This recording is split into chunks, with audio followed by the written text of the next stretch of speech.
지금이 2025년 5월 10일 오후 3시 20분을 가리키고 있습니다.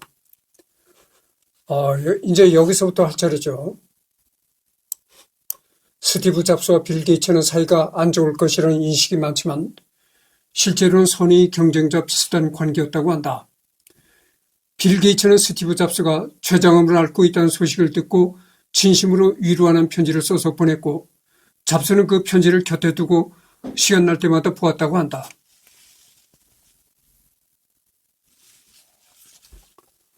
대표적인 예로 마이크로소프트가 애플의 소프트웨어를 납품할 당시 빌 게이츠는 매cin토시를 밀어줬으나 잡스는 애플라이자를 주력으로 생산하며 지원했다.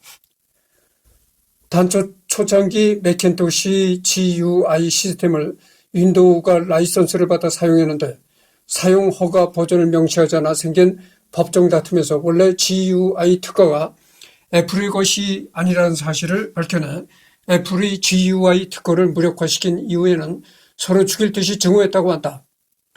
그리고 잡스가 넥스트를 설립해 첫 넥스트 데스크탑을 출시했을 때도 게이츠는 공개적으로 그 하드웨어를 욕하고 마이크로소프트가 넥스트를 위해 소프트웨어를 공급할 일은 없을 거라고 단언했다.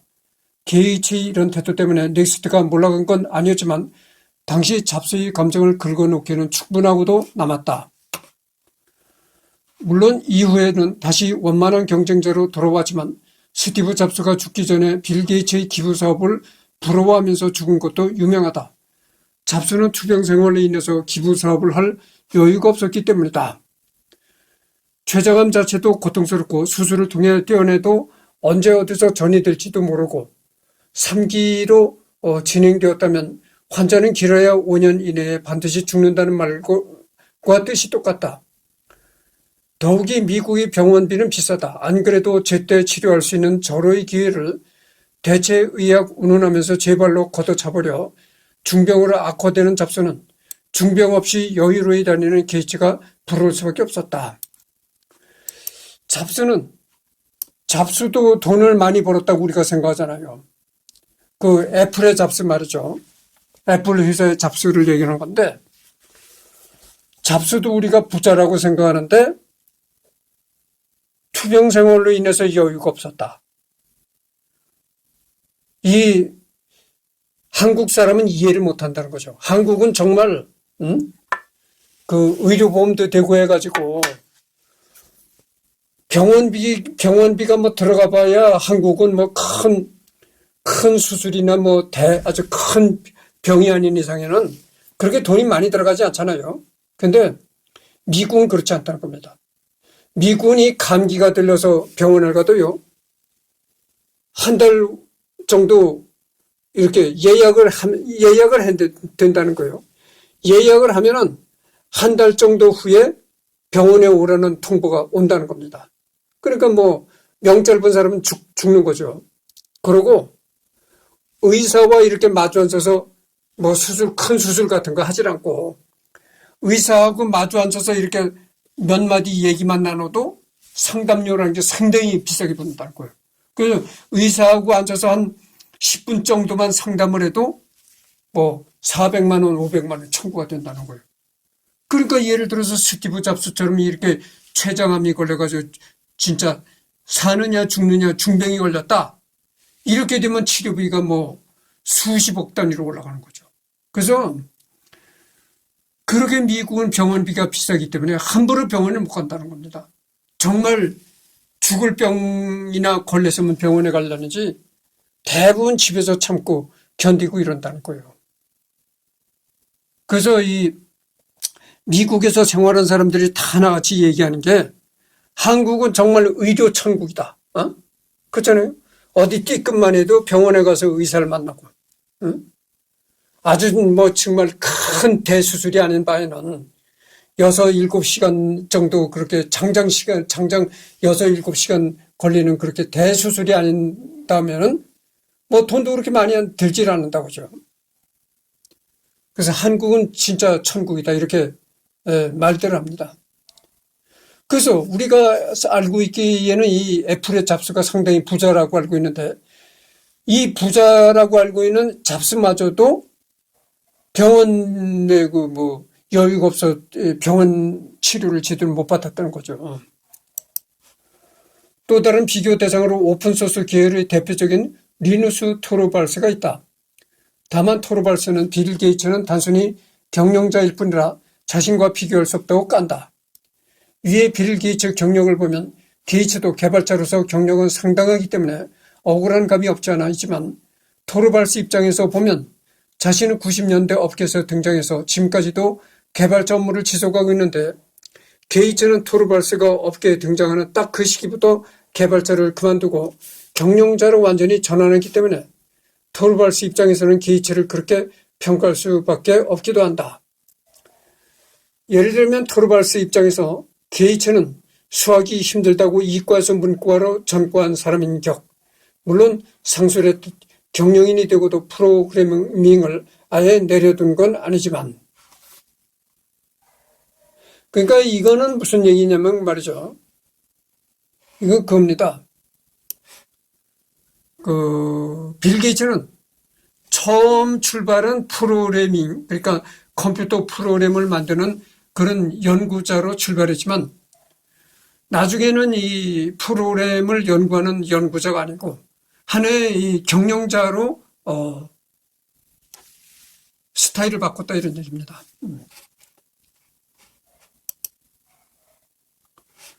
1976년 빌 게이츠가 알테어 베이직 인터프리터를 마구잡이로 복제해서 돌려쓰던 복돌이들을 겨냥해서 쓴 취미가들에게 보내는 공개서원이라는 표지가 유명하다. 님들이 계속 불법 복제하면 우리같이 소프트웨어 만드는 사람은 다 거지가 될 거고 그럼 좋은 소프트웨어도 못 나올 거예요 라는 내용으로 저작권을 가진 사람이라면 한 번쯤 생각했을 만한 울분을 시원하게 터뜨려줘 많은 사람이 찬양하나 반대로 자유 소프트웨어 진영에서는 그리 좋아하지 않는 눈치다.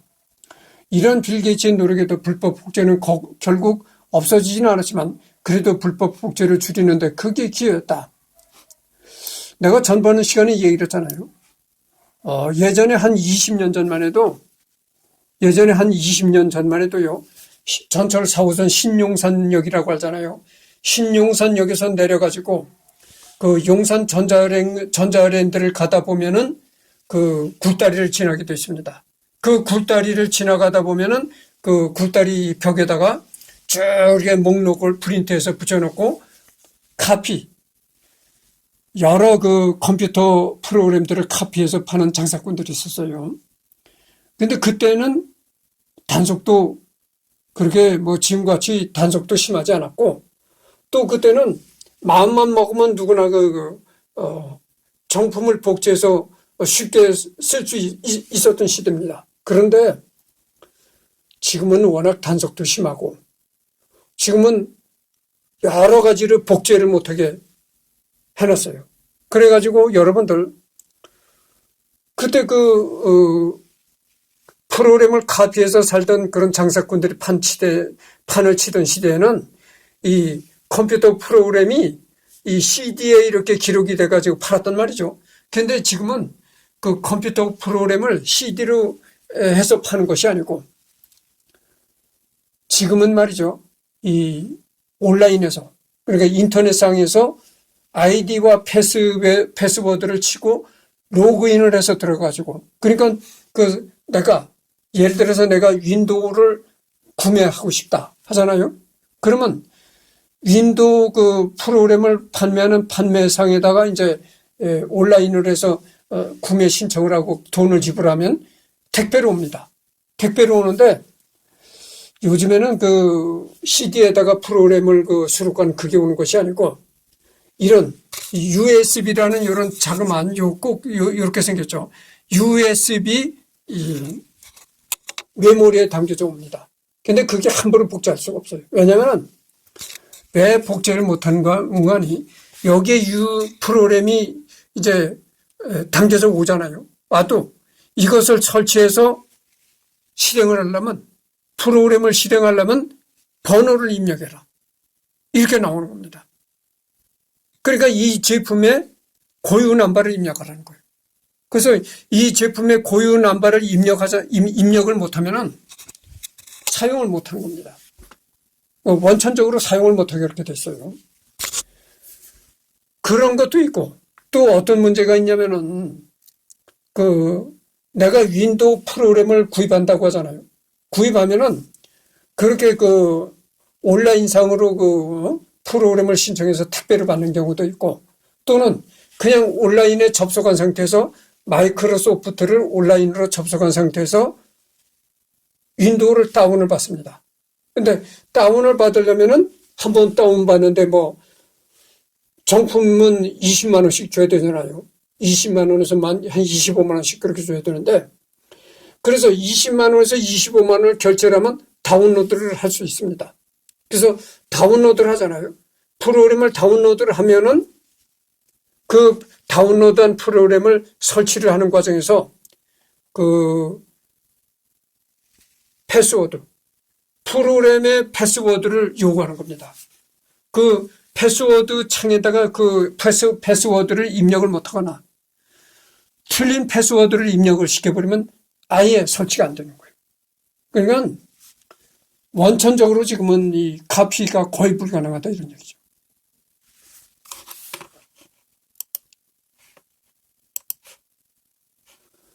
오픈소스를 신나게 까대면서 사유 소프트웨어의 시대를 만든 주역이다. 프로그래머로서 정당한 대가를 받고자 하는 것은 이해가 가지만 이분 덕에 저렴했던 유닉스도 겁나 비싸지기 시작하면서 지금 같은 폐쇄적인 운영체제가 되었다. 그에 빡친 리처드 솔틀먼은 GNU 재단을 만들었다. 빌 게이츠의 노력 덕분에 소프트웨어도 정당한 가격으로 팔 수 있게 되었으므로 현재 거대한 소프트웨어 시장 형성에 크게 기여한 인물이기도 하다. 다만 그 여파로 오픈소스가 상당히 줄어들었지만 리처드 솔틀먼 그리고 리눅스 커널 최초 배포자 리누스 토르발스 덕분에 오픈소스는 살아남았고 현재 마이크로소프트는 오픈소스 친화적으로 정책을 변경했다. 인생에서 가장 큰 실수가 무엇인지에 대해 질문받았을 때 구글에 안드로이드를 출시한 기회를 줘버린 것이라고 답했다. 정확히는 스마트폰 OS 시장은 철저한 승자 독식의 세계이기 때문에 애플이 이미 한 축을 점유한 상태에서 오직 하나의 회사만이 애플의 반대편에 온전히 설 수 있었고 본인의 최대의 실수는 마이크로소프트가 그 자리를 차지하는데 실패하게 내버려둔 것이라고 설명했다. 만약 마이크로소프트가 그 자리를 차지했더라면 마이크로소프트는 유일한 선두주자가 되었을 거라고 이야기했다. 당시 PDA 같은 모바일 업계 1위는 윈도우 CE였으나 안드로이드 등장 이후 점유율이 곤두라박질 쳐서 현재는 안드로이드는커녕 iOS나 기타 대기업들이 만드는 커스텀 리눅스 OS 점유율도 따라잡지 못하고 있으며 야심차게 내놓은 윈도우즈 폰 OS는 성공을 가정하기에는 가장 중요한 기간 동안에 버려놓았던 치명적 실수들이 너무나 많았다. 1995년 후반을 기점으로 둠의 쉐어웨어는 마케팅만 수억 달러를 쏟아본 마이크로소프트의 윈도우 95보다 더 많은 컴퓨터에 설치되었으며 이러한 유명세는 빌 게이츠로 하여금 이드 소프트웨어의 인수까지 고려하게끔 하였다. 비록 이는 실현되지 않았으나 그 대신 둠은 윈도우 95를 게임 플랫폼으로서 홍보하는 데 널리 사용되었다. 윈도우즈 95의 홍보 영상 중에는 둠을 배경으로 빌 게이츠가 직접 등장하여 좀비맨과 인프를 샷건으로 날려버리는 영상이 있다. 그리고 25년 뒤 빌의 후임자들은 기어코 제니맥스 미디어를 인수, 제니맥스에 인수된 이드 소프트웨어 역시 마이크로소프트의 소유가 된다. 이 때문에 게임 산업에 대해 관심이 높았으며 엑스박스에도 관심을 기울인 것으로 보인다.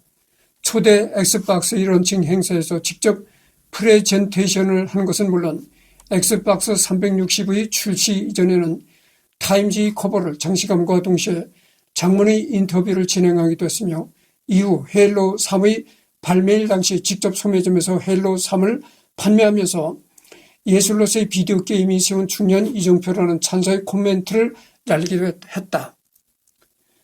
엑스박스 항목을 보면 알겠지만 애초에 엑스박스의 시작 자체가 플레이스테이션의 거실을 점령당하지 않을까 생각한 빌 게이츠 위기의식에서 비롯된 것이니 당연한 일일 듯. 한 인터뷰에 따르면 궁극적으로 엑스박스를 단순한 게임기를 넘어 윈도우즈와 연결되는 거실의 미디어 허브로서 자리잡게 할 계획이었던 것으로 보인다. 2004년의 인터뷰에 의하면 만약 야마우치 히로시만 찬성한다면 닌텐도를 바로 인수할 계획이었다고 한다. 어릴 때부터 퍼즐 등의 게임을 좋아했으며 1995년에 전 세계를 충격에 몰아넣은 PC게임 미스드 시리즈의 열렬한 팬인 것도 유명한 사실이다. 그의 큰딸은 제니퍼, 비바 비냐타를 즐겨하지만 1시간 이상 못하게 하는 것도 유명하다. 현재는 위 행적들과는 별개로 2014년 레딧 7의 응답에 의하면 본인은 열성적인 게이머가 아니라고 하며 게임 중에서는 가족들과 함께 즐길 수 있는 키넥트 스포츠를 가장 많이 플레이했다고 한다.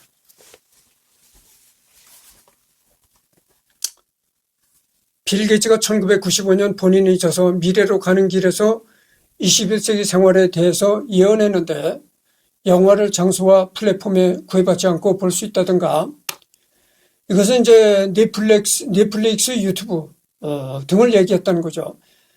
TV 프로그램을 보고 싶을 때에 다시 볼 수 있게 되고 이것이 이제 VOD죠. 디지털 화폐가 들어있는 PC 지갑, 비트코인 카메라가 달린 납작한 휴대폰의 대중화 등을 예언했는데 20년이 지난 지금 소름 끼치게 높은 적중률을 보여주고 있다. 빌 게이츠가 말이죠. 1995년에 여러 가지 얘기를 했는데 예언성, 그러니까 앞날을 내다보는 그런 얘기를 했는데 그것이 거의 다 적중이 됐다는 얘기입니다. 그러니까 오늘날의 유튜브, 장소와 이렇게 시간 장소와 구애받지 않고 볼 수 있는 그런 시대가 올 것이다. 그러니까 시간과 장소에 구애받지 않고 이 영상을 시청할 수 있는 그런 시대가 올 것이다. 그렇게 빌 게이츠가 예견을 했다는 겁니다. 근데 그 예견이 맞았잖아요. 여러분 TV는 크잖아요. 크기가 크단 말이죠. 그렇게 크기가 큰 TV를 가지고 다니면서 시청할 수는 없잖아요. 그러나 이 스마트폰, 주머니에 쏙 들어가는 스마트폰은 가지고 다니면서 이제 유튜브를 시청할 수가 있다고죠. 그러니까 어떻게 되겠어요? 주머니에 넣고 다니면서 동영상을 시청하는 그런 시대가 올 것이라고 이 빌 게이츠가 얘기를 했는데 그것이 맞아떨어졌다 이거죠. 그리고 보고 싶은 프로그램을 다시 볼 수 있는 거. 그것이 이제 VOD라고 하죠. 잠깐만요. 물을 떠가지고 몸을 축이고 해야 되겠습니다.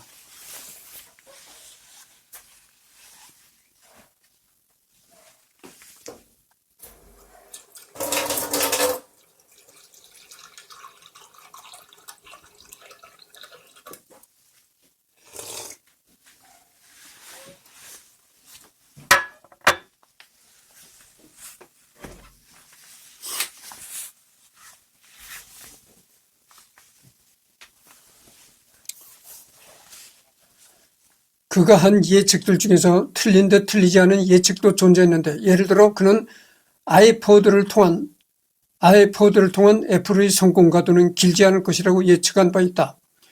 이유는 핸드폰이 곧 아이팟의 이 위치를 빼앗겨버릴 것이며 애플은 늘 기술을 선도해 왔지만 다른 경쟁자에게 결국에는 자리를 빼앗겨버린 전례가 있기 때문이라고. 다른 예로는 2005년 당시 인터뷰에서 사람들은 다음 세대에서 소니가 무엇을 내놓을지 그리고 우리가 무엇을 내놓을지 주목하고 있다. 닌텐도는 지금 시점에서 틈새 시장에 가깝다라고 말한 바 있다. 그의 예상은 적중해서 실제 아이포드의 핸드폰에 자리를 내줬지만 그 핸드폰을 만든 회사는 사실 마찬가지로 닌텐도의 차세대 게임기는 틈새 시장을 노려 만들었지만 그 틈새를 노린 전략 덕분에 거대한 성공을 이루어냈다. 그러니까 빌 게이츠가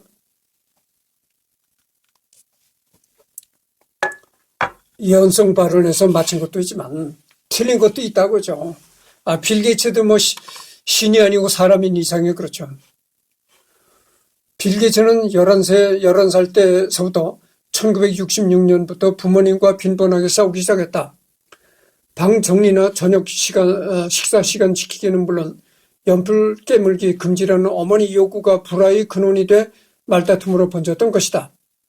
빌 게이츠의 아버지 자서전에 따르면 12살 시절이었던 1967년 어느 날 저녁 식사 도중 빌 게이츠가 어머니에게 대들자 아버지가 반성을 시키기 위해 컵에 있는 찬물을 빌 게이츠의 얼굴에 힘껏 뿌렸는데 이때 빌 게이츠가 주눅 들고 반성하는 모습을 보이기는커녕 샤워를 시켜줘서 고맙네요라며 빈정거렸다고 한다.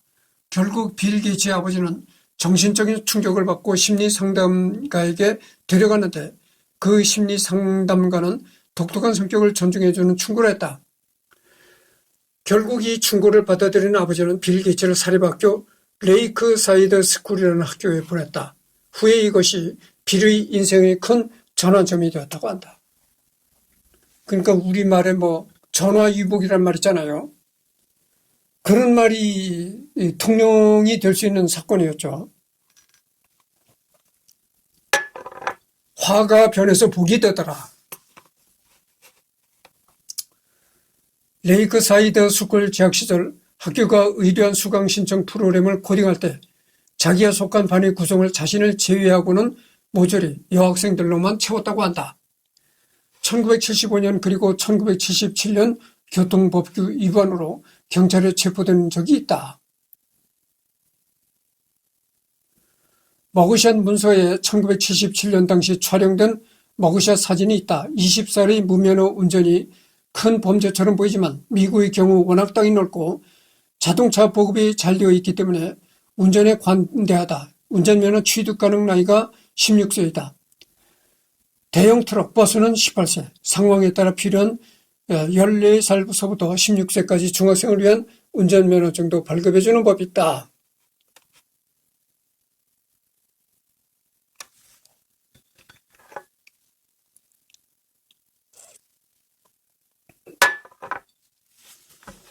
하버드 대학에 재학할 당시 들어야 하는 필수 과목은 등록만 하고 출석을 안 하고 다른 과목 수업을 청강한 것으로도 유명한다고 한다. 하버드 대학 수학과 신입생들이 약 80명이 있었고 그 중에서도 1등은 딱 한 명일 테고 자신은 그 한 명이 아니라는 것을 직감하고 아예 안 가버렸다고 한다. 그리고 수학과보다 응용수학과 학생들이 더 재미있는 교양 과목을 많이 들을 수 있다는 것을 직감하고 바로 응용수학과로 전공을 바꿨다고 한다. 젊은 시절 하버드 대학교를 중퇴하고 맨손으로 컴퓨터 사업에 뛰어들 정도로 야심가의 면모를 가지고 있었다. 한창 고생하던 시절에는 그냥 의사나 할까라고 생각하기도 했었다고 한다. 은근히 반항아 기질도 있어서 외국에서 술, 담배 정도 취급인 대마가 아닌 마약을 빨기도 했었다. 자퇴할 때 그의 부모님은 사업이 녹록지 않다는 것을 깨닫고 1, 2년 뒤에 복학해서 졸업하겠거니 하고 넘어갔다고 한다. 그리고 어차피 1년만 더 있으면 졸업이 가능했기 때문에 말리지도 않았던 것 같다.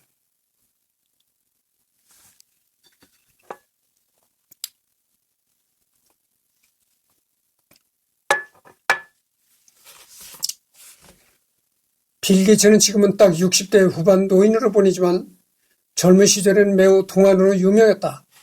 당장 윈도우를 처음 만들 때 30세로 이미 당시 기준 작년에 들어서는 나이였으나 도무지 그래 보이지 않는다. 거기다 소위 말하는 너드 스타일로 다니기까지 해서 학생들로 오해하는 사람들이 많았다. 그러니까 빌 게이츠가 꼭 이승열이 같았다 이 말이죠. 이승열이가 동안이잖아요. 실제 나이에 비해서 상당히 동안인데 젊어 보이잖아요. 근데 뭐 지금도 젊지만 그러니까 어려 보인다 이거죠.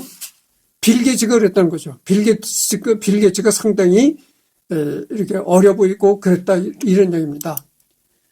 마이크로소프트 사정실에 뵌 10대 소년이 들어온 줄 알고 비서가 나가라고 소리쳤지만 빌 게이츠가 회사 오너도 못 알아보냐고 쌍욕을 퍼본 적이 있다. 이 빌 게이츠가 사장실에 딱 나타나니까 그 비서가 아니, 왜 이 회사 사장실에 이런 나이 어린 10대 소년이 들어왔는가? 그래가지고 당장 나가라 이렇게 내쫓았다는 거죠. 그게 나이 어린 소년이 아니고 그게 바로 마이크로소프트 사장이었었는데 사장을 못 알아본 거죠. 그 정도로 이 빌 게이츠가 나이가 어려 보였다 이런 얘기입니다.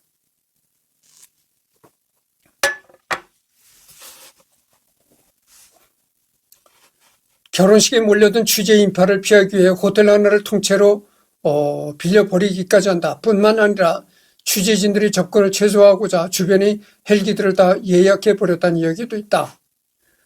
소문엔 그의 AV 기기들은 모두 도금 처리하여 화이트 노이즈가 없다는 말도 있다. 2000년에 본인이 직접 호주 시드니까지 가서 2000년 시드니 올림픽 개막식 관람을 하기도 하였으며 미국 대표팀이 입장했을 때 성조기를 흔들면서 환한 미소로 반겨주기도 했었다. 또한 12년 후에 열린 2012년 런던 올림픽 때도 직관을 하기도 하였다. 정치 성향은 민주당으로 워렌 버핏과 함께 부자 감세와 상속세 폐지를 반대하며 심지어 자기 같은 부자들은 세금을 더 내야 한다고 발언하고 있다. 빌 게이츠의 이러한 발언은 미국이 갑부들에게 무척 관대한 나라이기 때문이다. 2021년 백악관 발표에 의하면 400명의 초상위 억만장자들의 실질 소득세 부담률이 1%로 서민 근로자들이 그것인 8%보다 훨씬 낮은 정도였다. 버핏 역시 한국이었다면 상상도 못할 절세 방법으로 증식하는 재산에 비하면 터무니없이 적은 세금을 내고 있다. 과연 미국은 진짜 자본주의 나라네요. 이게 한국 사람으로서는 참 상상할 수도 없는 얘기인데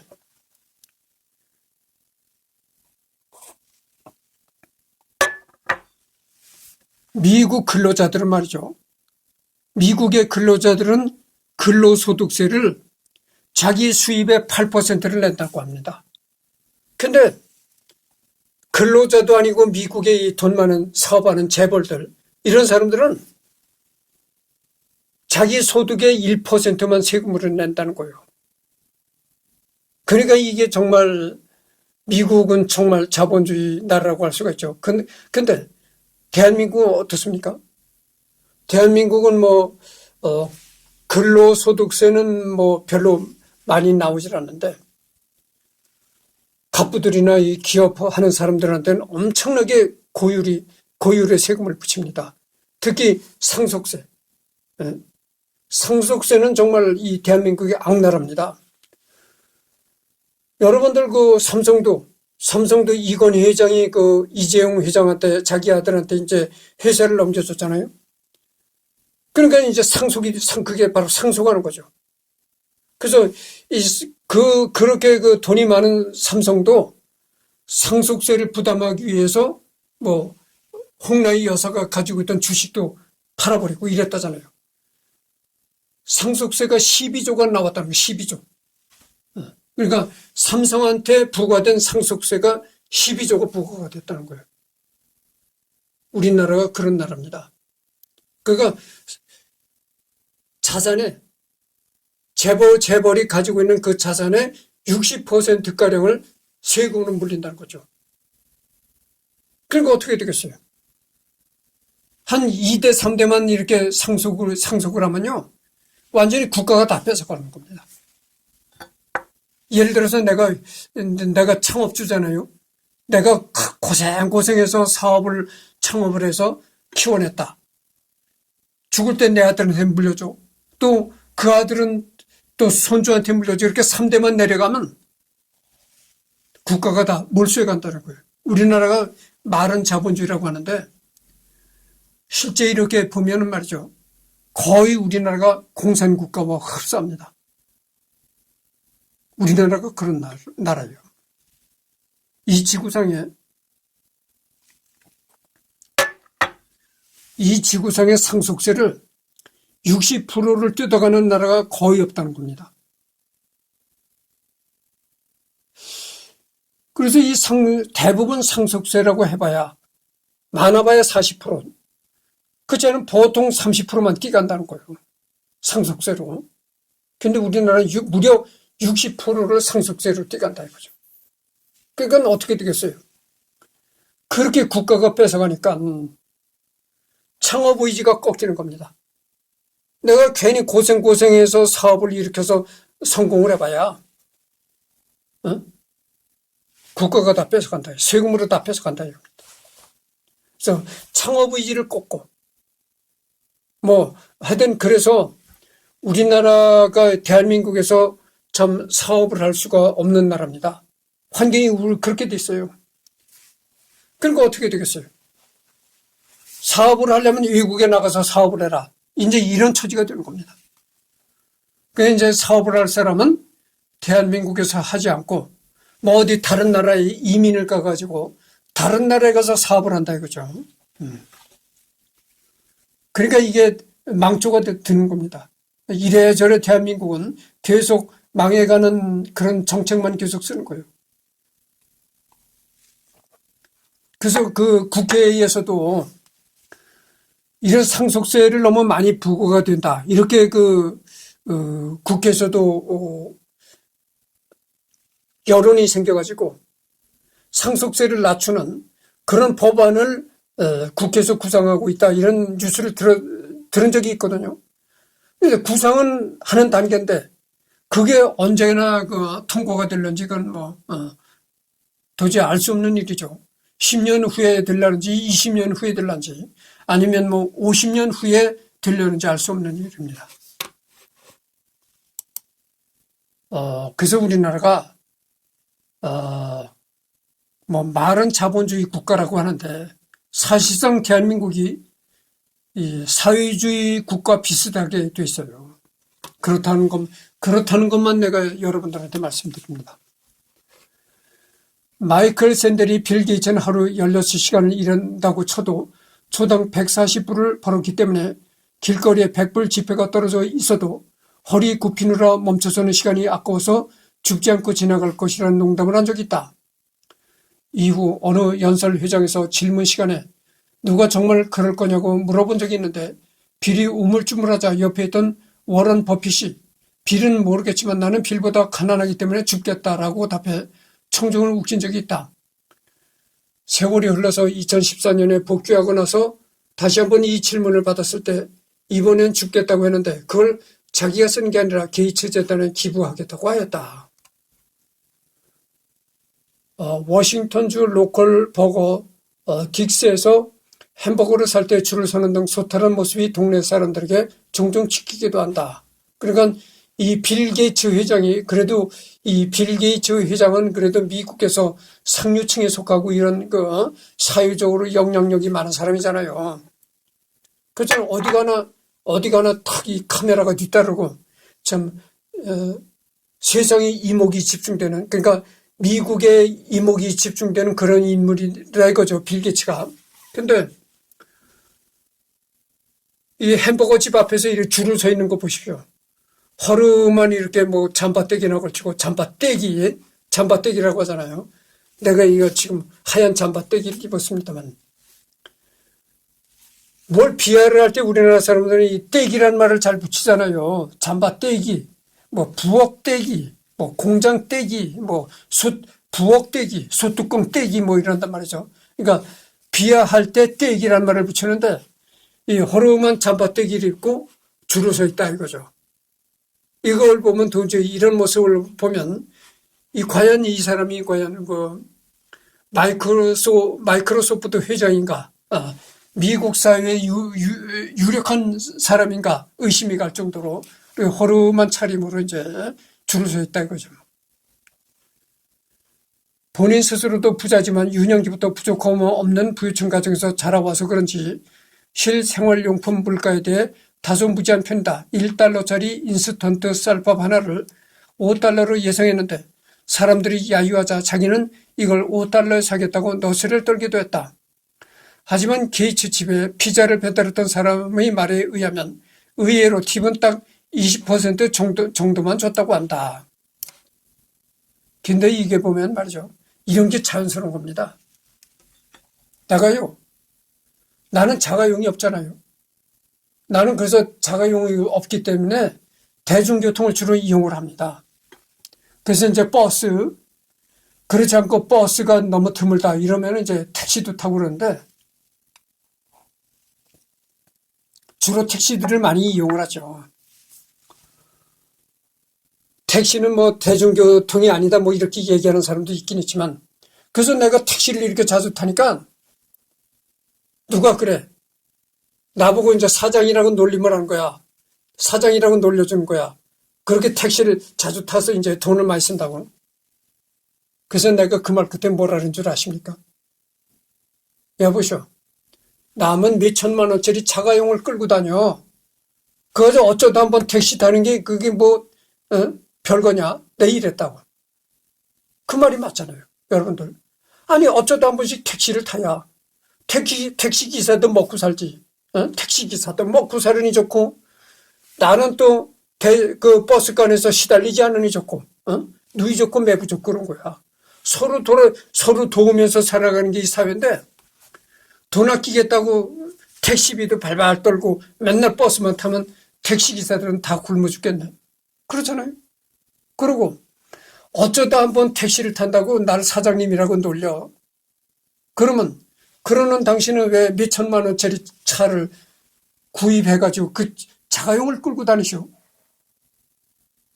여러분, 택시를 타고 다니는 것과 자기 자가용을 구입해가지고 자가용을 몰고 다니는 것과 어느 쪽이 돈이 더 많이 듭니까? 자기 차를 몰고 다니는 게 돈이 더 많이 들잖아요. 응? 그렇잖아요. 자, 보세요. 차를 구입하면 아무리 최소한 몇 천만 원 들어가야 드는 겁니다. 구입할 때. 거기다가 차가 뭐 물을 먹고 다닙니까? 기름 넣어야죠. 충전해야죠. 전기 차면 충전해야죠. 수소 차면 수소 집어넣어야죠. 오가다가 어떻게 해? 접촉사고라도 냈다가 하면 또 목돈이 왕창 들어가는 겁니다.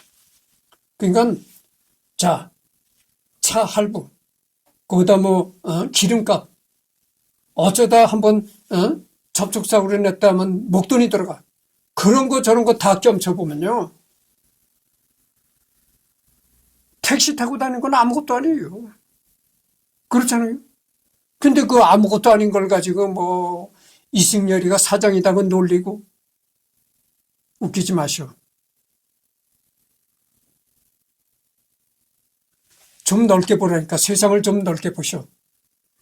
전부 다 몇 천만 원짜리 자가용을 끌고 다녀. 응?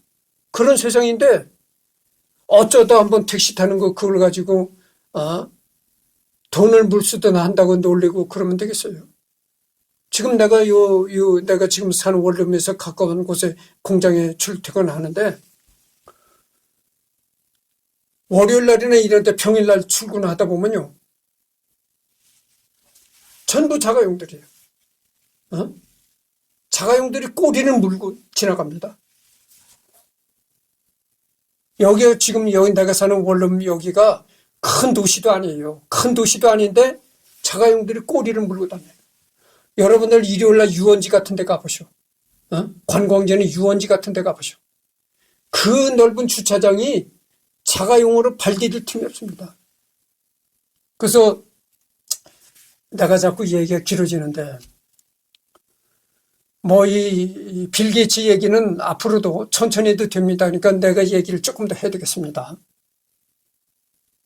지금 뭐 자영업자들이 다 망한다. 상가가 다 텅텅 빈다. 임대라고 다 써붙이고 상가들이 다 텅텅 비어가고 있다. 이런 얘기들이 자꾸 나오잖아요. 그런 정말 이 사회가 망해가느냐? 전부 다 자영업자들이 그렇게 망하고 나가 잡아진다는 거네. 그래서 대한민국이 곧 내일 모레로 망하는 거 아니냐? 뭐 이렇게 얘기한 사람들도 있어요. 근데 한 곳만 바라봐서 그렇다 이거야. 한 곳만 이렇게 바라보니까 대한민국이 망하는 것 같이 전체를 다 봅시다. 여러분들 그렇게 자영업자들이 다 문 닫고 상가가 텅텅 비어도요. 유원지나 관광지 일요일날 한번 가보십시오. 그 넓은 주차장이 자가용으로 발 디딜 틈이 없습니다. 꽉 찹니다. 근데 그 주차장에 주차되어 있는 자가용들을 보면 10년 된 그런 그 낡은 차가 없어요. 아주 다 새 차들이에요. 금방 출고가 된 새 차, 아주 반짝반짝하는 새 차들만 그득하다 이거죠. 근데 그렇게 돈 많은 사람들이 한 5년씩 되면 새 차 하나씩 뽑아 가지고 다니는데, 그렇게 돈 많은 사람들이 많은데 대한민국이 망하겠어요? 여러분들 말이죠. 10년 차를 하나 뽑아가지고 10년을 타는 사람도 드물어요. 그래서 내가 물어봤어. 여보시오, 그 비싼 차를 사가지고 그래도 최소한 10년은 타야 될 것 아니겠어요? 이렇게 내가 물어보니까 겁이 나서 10년을 못 한대. 10년씩 되는 차를 끌고 가다가 갑자기 가다가 뭐 엔진이 꺼진다든가 사고가 날까봐 무서워서 못 타고 다닌대. 그래서 10년이 되기 전에 차를 교체해야지, 그렇게 10년씩 되는 차를 고속도로를 끌고 나가다가 겁난다는 거야. 그래서 이 차를 몇천만 원짜리 차를, 몇천만 원이 뭐 누구 집에 애 이름입니까? 그렇잖아요. 여러분들 몇천만 원짜리 차를 그렇게 장난감 사듯이 그렇게 살 수 있는 사람이 얼마나 되겠어요? 다들 쥐꼬리만한 방법으로 이제 살아가는 사람들인데. 하여튼 그렇게 몇천만 원 하는 자동차도요, 10년도 안 탄다는 거죠. 10년도 안 타는 겁니다. 그러니까 고작 타봐야 한 5, 6년 타다가 또 새 걸로 교체하고 이런단 말이죠. 그래요. 그게 얼마나 놀라운 일입니까? 그래서 내가 여기 지금 42분을 경고했는데 조금 더 들어보시오. 재미난 얘기예요. 내가 이 원룸에 이사를 왔는데, 이사를 와서 보니까, 자, 에어컨, 벽에 걸린 에어컨도 10년이 넘은 에어컨이야. 저기 보일러실에 이 보일러 있잖아요. 보일러가 한 12년 정도 된 보일러더라고. 12년이 되는지 15년이 되는지 그런 보일러야.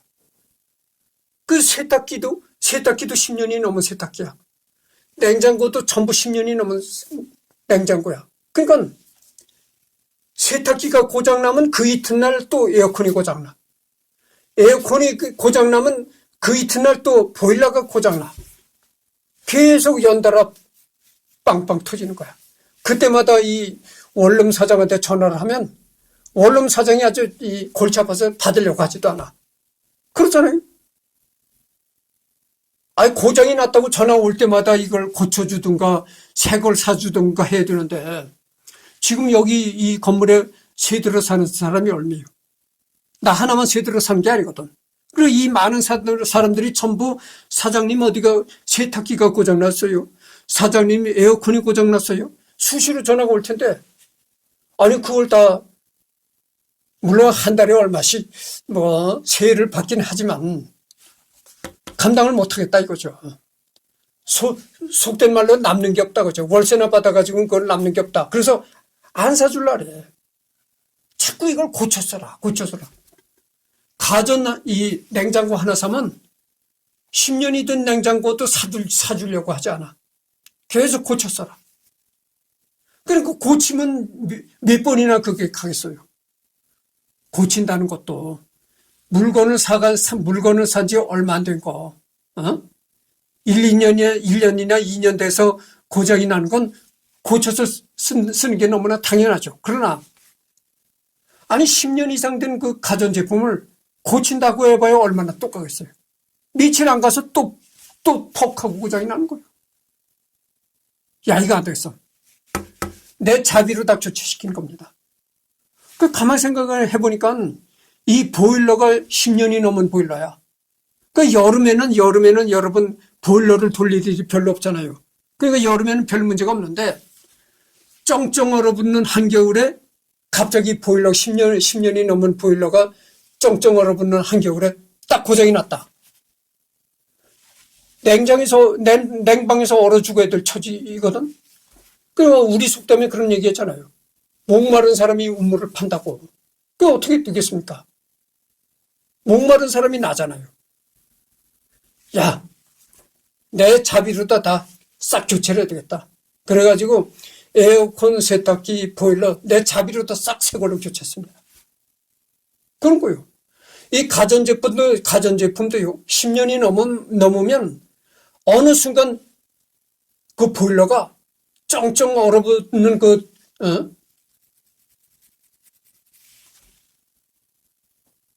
그런 추운 겨울에 갑자기 보일러가 고장나서 스톱이 되면은 나만 손해다 이거죠.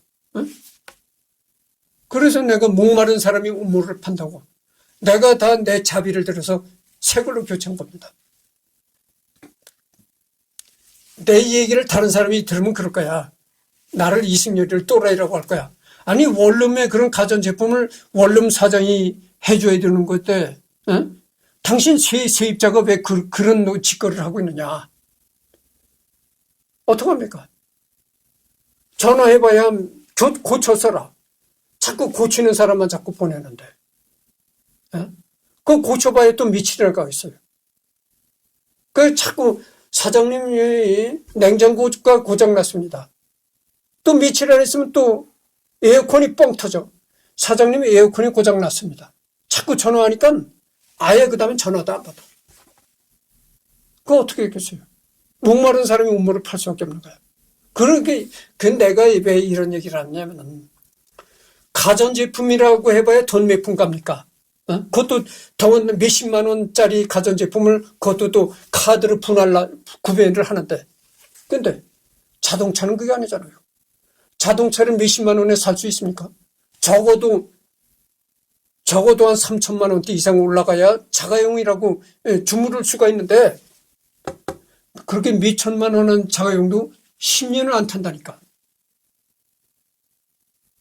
근데 이 가전제품이야 10년 내로 교체한다는 건 너무나 10년이 넘은 가전제품을 교체한다는 건 너무나 당연한 일이고 그렇잖아요.